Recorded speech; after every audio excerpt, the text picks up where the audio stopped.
So let's talk about the bedroom. For so many of us, it's really just where we sleep. Yeah, maybe the last place we look at our phone before, lights out. Exactly. But what if it could be, well, more than just functional? What if that space, the one where you start and end your day, could actually feel like a sanctuary? It's pretty easy to overlook how much our surroundings actually affect us. Totally. I mean, think about it. The quality of that space where you're transitioning between wakefulness and sleep. Yeah. It genuinely impacts your state of mind, your rest, even your mood throughout the day. Absolutely. And that's what we're digging into today. We've gathered a whole collection of sources that really explore that idea, how to shift bedrooms from just, basic sleeping spots into really restorative sanctuaries. Right. So our mission, really, in this deep dive is to pull out the best insights from these sources, to understand how intentional design, truly intentional, can have a profound effect on our well-being. And the core idea, it seems, running through all of them, is creating a space that feels completely, utterly tailored to you. Yeah, a place where maybe those lines between inside and outside get a bit blurry, and where every single element, down to the smallest thing, just quietly adds to this overall feeling of calm. Imagine walking into a room like that. It sounds amazing. And the sources, they sort of promise some surprising ways to actually create that feeling. Definitely. We're going to explore how everything works together, the big stuff like natural light and how the room is laid out. Right, down to the details, texture, color. Even sound and scent. It's about crafting this really personal, really restorative environment. So as we get into this, maybe you listening can keep your own bedroom in mind. Yeah, think about it. What elements maybe already feel right to you? And what possibilities does this deep dive spark for, transforming your own space? Okay, let's dive in. The vision these sources paint. It often seems to start with a really deep connection to the world outside the walls. That's right. They talk a lot about dissolving that physical barrier. Things like expansive floor-to-ceiling windows, maybe doors opening right onto a garden or a balcony. The goal being to just flood the space with natural light. Exactly. And invite nature in sensorially. Letting the sounds birdsong, maybe the rustle of leaves become part of the rooms, like natural soundtrack. Yeah, it feels less like you're looking at the garden and more like the garden is sort of an extension of the room itself. And the sources suggest reinforcing that visually, too. Yeah. Maybe with large indoor plants placed strategically near those openings. Like a living bridge between inside and out. Precisely. And building on that nature connection, the sources then explore how materials and colors can echo that same tranquility. So calming color palettes. Yeah, they describe serene schemes, think warm taupes, creamy beiges, muted olive greens, things that cultivate a calming kind of earth-connected vibe that really encourages relaxation. But it's not just neutrals, is it? I remember one source highlighted using more saturated colors, but still calming ones. Right, like pairing a bold sapphire blue on the walls, maybe, with softer grays and some brushed gold accents. So it shows that intentional color isn't only about being subtle, it's about creating a specific mood, one that resonates with how you want to use the space. And to add depth beyond just the color, the sources really emphasize layering textures. That comes up again and again. Okay, like what kind of textures? Well, they mention things like subtle micro-cement walls that smooth, natural finish, textured linen headboards, maybe hand-woven rugs underfoot, plush cushions, refined designer fabrics. It becomes less about how a room looks in a photo. And more about how it feels to the touch against your skin. Exactly. Texture is that quiet foundation of comfort. It really is. Thinking about layering materials on the floor, the bed, furniture surfaces, it adds this incredible, almost subconscious dimension. Yeah, like the coolness of a stone surface contrasted with maybe a soft, rough wool blanket. These deliberate tactile things, they help ground us, don't they? Promote a sense of ease. Definitely. And while texture grounds us, natural light, the sources hammer this home, is this powerful, uplifting effect. So a bedroom designed to really embrace daylight. It's not just more inviting visually. No, the source is connected directly to supporting healthy circadian rhythms, to improving mental clarity, boosting your overall mood. Those big windows aren't just for the view. They become vital portals for well-being. Okay, but it's not just about sunlight. The sources also detail the crucial role of artificial lighting.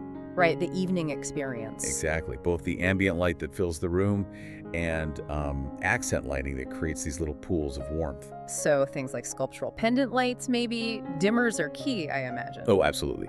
Dimmable settings, choosing warm color temperatures, It's all about shaping the room's feel throughout the day, seamlessly shifting from bright daytime function to that soft, serene nighttime atmosphere. Moving from light to, well, the actual structure, Yeah. the furniture, the sources seem to put a lot of emphasis there, starting with the bed itself. They do. They advocate for beds with some sculptural interest frames, maybe with rounded corners or upholstered forms that just look inviting.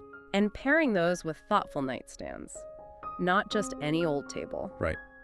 Could be anything from minimalist floating shelves, keeping the floor clear, Opens up the space. to more substantial, sculptural block tables that feel kind of grounding. They even mention specific design references, don't they? Like low-profile beds, maybe B&B Italia style, or those minimalist Carl Hansen side tables. Yeah, showing how these carefully chosen pieces really contribute to the overall feeling. Whether your taste is more like clean, Muji-style platform bed or maybe rustic shiplap walls, something completely different. Exactly. The point is these foundational elements, when curated, set the tone for the whole sanctuary. And what about storage? That's always a bedroom challenge. Well, they approach it not as something bulky you need to hide away, but as an integrated part of the design itself. Okay, how so? Think built-in cabinetry that just blends seamlessly into the walls. Or maybe open shelves, but styled very carefully with curated objects. So the goal is keeping the visual space calm, uncluttered, allowing those other intentional elements to really shine. Precisely. And this focus on visual calm, it extends to the idea of harmony throughout the entire room. Harmony, okay. Yeah, the sources talk quite a bit about achieving harmony between textures, colors, materials, the light levels, even how space is used. It's not about how big the room is. That's about finding that perfect balance that just feels restorative. Right, and this holistic view, it goes beyond sight and touch. They Sure. bring in the less visible senses too, scent and sound. Oh, interesting. Like how? Suggesting things like essential oil diffusers, maybe with calming notes like cedarwood or lavender, or curating subtle soundscapes. Like gentle guarding noises, perhaps. Or ambient music. Exactly, played through discrete speakers. It's about wrapping yourself in a full sensory experience within the room. Even the subtle hum of a well-chosen ceiling fan could be part of that calming atmosphere. Totally. The sources paint this lovely picture of the room, transitioning as evening falls, the soft glow of lamps inviting you into a comfy reading nook, every sense being supported. That sounds ideal. And one particularly insightful point that comes up is designing for life, not just for, display. Meaning? The objects you choose to bring, maybe a handmade ceramic dish, a piece of beautiful natural wood, a cherished rug, they shouldn't just be random decor. They should have some soul. Yeah, chosen for their story, their connection to nature, or simply how they make you feel. It's definitely not about aiming for some kind of sterile perfection, then. No, not at all. The sources actually celebrate evolution. The slight wrinkles in linen sheets, the patina that wood gets over time. The way the light shifts across the room during the day. Exactly. Those imperfections are part of the beauty, part of the room living and breathing with you. And that connection to nature we talked about earlier, it's framed as more than just aesthetics, isn't it? Oh, definitely. They frame it as a direct benefit to your nervous system. Waking up to views of greenery, feeling fresh air, moving through a space that feels linked to the outside. They suggest this naturally reduces stress, fosters vitality. That's the idea. The bedroom, designed this intentionally, becomes a space for alignment. Alignment with nature, with your own senses, and with your personal journey. It's about choosing pieces that build meaning over time, pieces that genuinely turn the room into your personal refuge. And digging a bit deeper, the sources explore the nuance of materials that actually age gracefully. Like the patina on wood you mentioned. Exactly. That beautiful aged finish it develops. Or maybe hand-dyed fabrics that soften with use. It's a celebration of imperfection, really, and the quiet passage of time. Adds a real layer of, human warmth. And the tactile design, we touched on this, but how surfaces feel against your skin seems key. Absolutely. Stepping onto a hand-woven rug first thing, sliding into soft linen sheets at night, wrapping up in a luxurious alpaca throw. These simple sensory rituals, they build intimacy with your environment. They really do. And thinking about spatial composition, how the room is laid out, the sources emphasize that the space around the furniture is just as important as the furniture itself. Okay, so thoughtful placement. Yeah. Creating clear pathways, distinct zones. It influences how you feel and move in the room. It invites calm and clarity rather than clutter. They even discuss integrating multi-purpose zones, but in a way that feels seamless, right? Like maybe placing a writing desk near a window so it feels like a natural part of a reading nook. not like an office dropped into the bedroom. So it's about designing specific areas that support your personal rituals, whatever they may be, within the larger sanctuary. Exactly. And the sources also highlight bringing in handcrafted details, personal art. Things made by artisans, or art that really speaks to you. Yes, it introduces that sense of soul, unique beauty. They act almost like emotional anchors in the space. And that connection to, say, the garden or an adjacent space, it's more than just the view. It's about the sense of extension. One source even suggested designing the garden itself to echo the softness and intention of the bedroom. Wow, creating an even deeper sense of retreat. Yeah. And finally, a really compelling reminder from the sources. Don't overlook the truly small things, like a simple ceramic dish for your rings on the nightstand, or an elegant brass hook for your robe by the door. Ah, these tiny objects that support small daily rituals. Exactly. Rituals of touch and attention. They gently remind you to pause, to be present in your space. Okay, so as we wrap up this deep dive, the core philosophy, pulling it all together from these sources, it seems really clear. Yeah. What's the takeaway? Design your bedroom not just for how it looks, but for how it truly feels to live in it, for the resonance it holds, for the deep peace it can actually offer you. Well said. It's about intentionally crafting that sanctuary, one that really aligns with your unique needs, your rhythms, a dedicated place for restoration, for quiet reflection. And for a kind of quiet, evolving, lived-in luxury. Definitely lived in. The most beautiful bedrooms, according to these sources, they aren't static displays. They're not perfect. Right. They evolve alongside you. They strengthen that connection to nature and serve as this quiet backdrop to your own story unfolding. So maybe we can leave you with this thought, something to carry with you. Yeah. If your bedroom is, in a way, a reflection of who you're becoming, what's one small, intentional design choice you could make this week? Something to bring it just a little closer to that vision. That's a great question. Think about how your space can genuinely support your well-being, your rest, your personal rituals. What one simple thing could you add or change or maybe even take away? That would just whisper beauty and calm into your room without demanding attention. Yeah. Let that question settle a bit as you think about your own space. How can your bedroom transform from just, where you sleep? Into a place where you truly live, restore yourself, and reflect. We often think of a bedroom as, well, just the place where you sleep, right? Maybe where you finally crash at the end of a long day. But what if it could be, so much more? Like a real refuge, a sacred space even, designed for your restoration.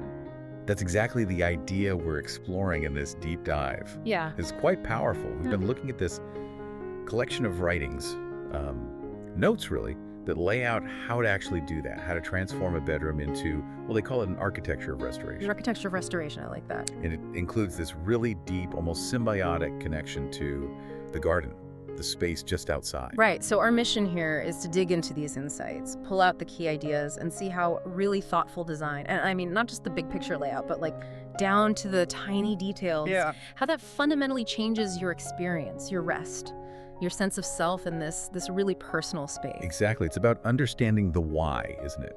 The why behind the choices. And the main point isn't just making it look pretty, though that's nice too.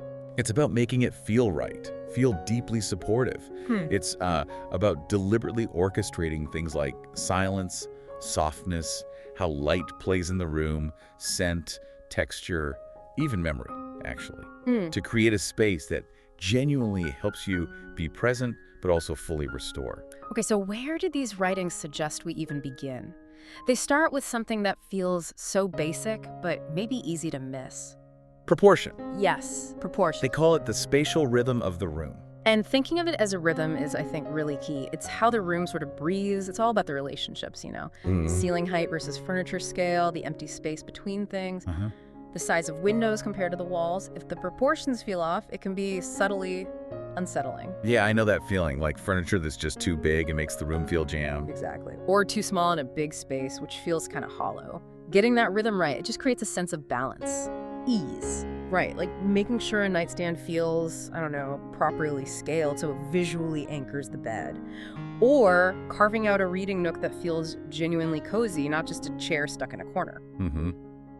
Every element feels like it belongs, like it contributes. The sources even talk about furniture not just as like functional things, but almost as collaborators in the room. collaborators. That's a great way to put it. They mentioned designer pieces, but not for the label, more for their precision, their intentionality. Yeah. Like a low-profile bed frame, maybe with beautiful joinery, how that can really ground the room. Right. Or a sculptural lounge chair near a window that almost makes you slow down and sit. Yeah, it invites you. Exactly. They're not passive. They're active participants shaping how you actually live in that space. Yeah. They encourage rest or contemplation or reading. They nudge your behavior subtly. Okay, so building on that sense of space, the writings then shift to the vertical plane, which is interesting because we tend to focus on what's at eye level, right? We do, naturally. But they argue that engaging the full height of the room is incredibly powerful. Oh, so? Well, it completely transforms how you perceive the space. It stretches the room upwards visually. And it really affects how light and shadow move and interact. Think about existing things like floor-to-ceiling doors or windows. Oh, yeah. They already do this so well, almost dissolving the boundary between inside and out. Right. So you can build on that. Maybe use tall drapery that draws your eye up, or vertical shelving emphasizing height. Even wall-hung cabinets lifting things off the floor. And lighting, too, I suppose, like suspended lights. Maybe delicate pendants over a bedside table. Absolutely. Or a single orb light hanging near a reading chair. Yeah. It adds another layer to that vertical focus, draws the gaze up, creates different levels of light. What I found really powerful was how directly they connect the bedroom to the garden. It's not just, oh, nice view. No, not at all. It's about creating this real relationship where the two spaces actually inform and enhance each other. Yeah. That symbiotic connection you mentioned. Symbiotic. Yes, that's the word they use, and it feels right. Imagine opening those tall doors, and the scent of jasmine or citrus just drifts in. Yeah. Or hearing birdsong mixing with the sound of, like, linen curtains rustling. The senses just flow between the spaces. Precisely. It's about designing the outside with the bedroom in mind, and the other way around, too.